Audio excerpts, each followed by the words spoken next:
what we often think is that once we commit, you're mine.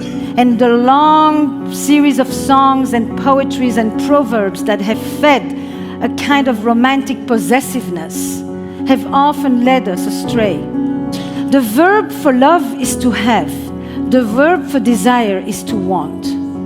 And to want requires us sometimes to have a little bit of a psychological distance, a sense of otherness, a bridge to cross, something or someone to visit on the other side, so that in between me and you lies this tension called the erotic elan. And I began to think about this dialectic, this tension between closeness and space in terms of love and desire. And the question that I would ask is, I am most drawn to my partner when? Not sexually attracted only, just most drawn to. The first one you're going to hear is that I'm most drawn to my partner when he or she radiates. Radiates. That's probably the best word for it. It's another word for confidence, but it's confidence with illumination. Because I am looking at this person who is already generally so familiar and is momentarily once again somewhat unknown, somewhat mysterious, somewhat elusive. And in this space between me and her lies this erotic elan. It's a space in which what is generally so known becomes momentarily once again somewhat unknown, so that I can explore and first and foremost be curious.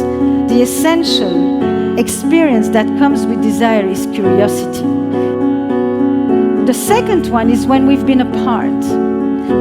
What happens is that we get to connect with the other dimension of desire, which is that it is also rooted in longing and in absence. There is something about not having that allows us to want more.